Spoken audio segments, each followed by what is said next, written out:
ఓం శ్రీ గణేశాయ నమః. శ్రీ సరస్వత్యై నమః. శ్రీ గురుభ్యో నమః. స్మృతిస్మృతిపురాణానామాలయం కరుణాలయం నమామి భగవద్పాదశంకరం లోకశంకరం శంకరం శంకరాచార్యం కేశవం బాదరాయణం సూత్రభాష్యకృతౌ వందే భగవంతౌ పునః పునః. నారాయణం నమస్కృత్య నరం చైవ నరోత్తమం దేవీం సరస్వతీం వ్యాసం తతో జయముదీరయేత్. ఓం శ్రీకృష్ణ పరబ్రహ్మణే నమః. శ్రీమద్భగవద్గీత దశమోధ్యాయః విభూతియోగః. మా 10వ అధ్యాయము విభూతియోగం. శ్రీభగవానువాచ భూయ ఏవ మహాబాహో శృణు మే పరమం వచః యత్తేహం ప్రియమాణాయ వక్ష్యామి హితకామ్యయా. చూడండి, ఇక్కడ భగవానుడు చెప్తున్నారు, మనకి ఈ 10వ అధ్యాయానికి విభూతి యోగము అని పేరు. విభూతి అంటే లీలలు, పరమాత్మని విభూతులు అంటే వాడు అద్భుతాలు. ఒక రకంగా చెప్పాలంటే పరమాత్మ చేసినటువంటి చిత్ర విచిత్రమైన లీలలు, అద్భుతాలు. అంటే ఇవి ఎలా చెప్తున్నారు అన్నది చూద్దాం.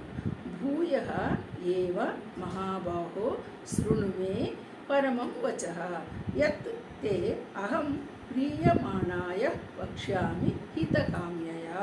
చూడండి, హితకామ్యయ నేను ఎలా చెప్తున్నాను? హితమును చేయు కోరికతో. ఎవరికి హితం చేయాలి? మన కోసం హితం చేసే కోరికతో నేను చెప్తున్నాను అంటున్నాడు అర్జున.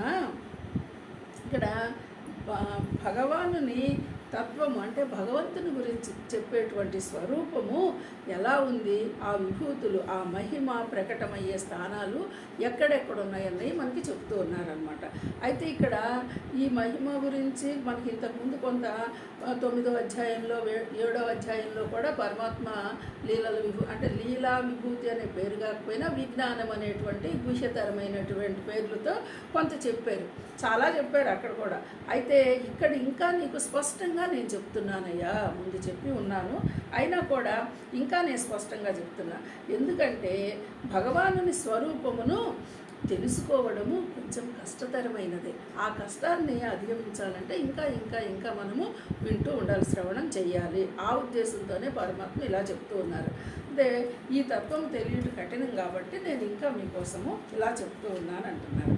అయితే ఇక్కడ ఓ అర్జున, మహాబాహో అంటే అర్జున, యత్ వచః అంటే ఏ మాటలను, ప్రియమాణాయ నాపై ప్రేమ ఆధారములు భక్తి విశ్వాసములు గలవాడమైనా నీకు.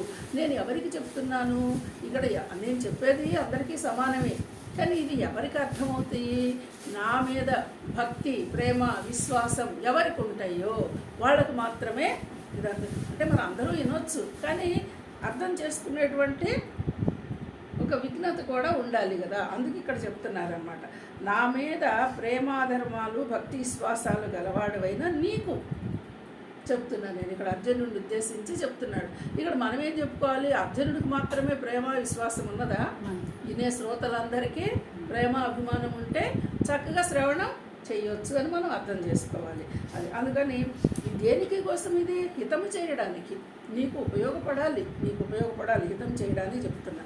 భూయ అంటే మరలా, అహం నేను చెప్పబోతును, వక్ష్యామి చెప్పబోతున్నా. ఇంకా నీకు అంటే కంటిన్యూషన్ కదా, 9వ అధ్యాయం అయిపోయి 10వ అధ్యాయంకి వచ్చాం కదా, ఇంకా నేను నీకు చెప్తూ ఉన్నానయ్యా.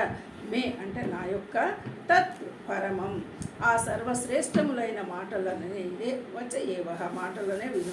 నేను ఏవైతే శ్రేష్టమైనటువంటి పరమశ్రేష్టమైనటువంటి మాటలు అంటున్నారు, సర్వశ్రేష్టమైన మాటలని నేను చెప్తున్నా.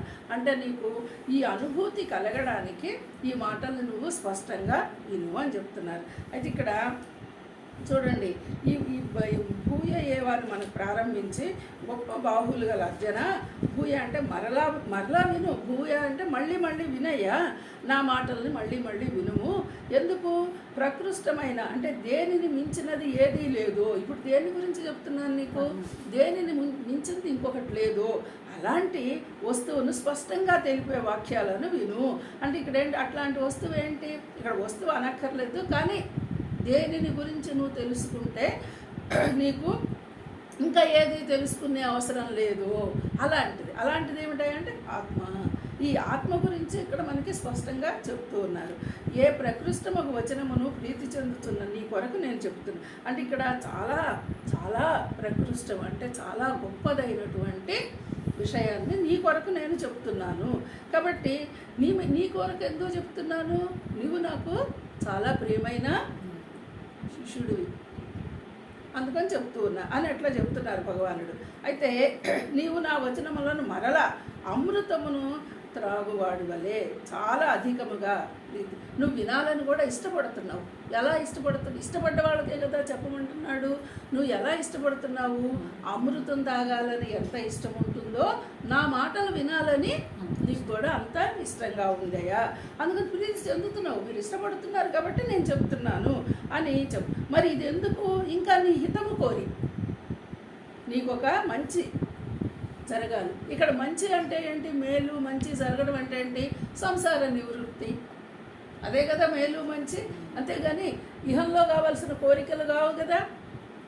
ఇక్కడ నీ మేలు కోరి అంటే ఇప్పుడు నువ్వు ఎలాంటి క్లిష్ట పరిస్థితిలో ఉన్నావో వాటి నివృత్తి కోసం, అది ఎవరికి ఏది ఉంటే అది కావచ్చు, వాటి నివృత్తి కోసం నేను చెప్తున్నానయ్యా. ఆ కోరికతోనే నేను చెప్తున్నాను.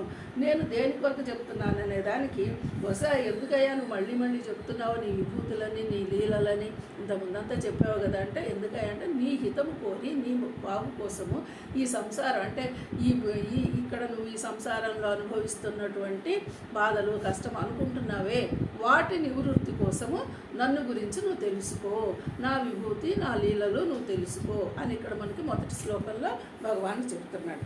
రేపు చూసుకుందాము రెండో శ్లోకం. హరి ఓం.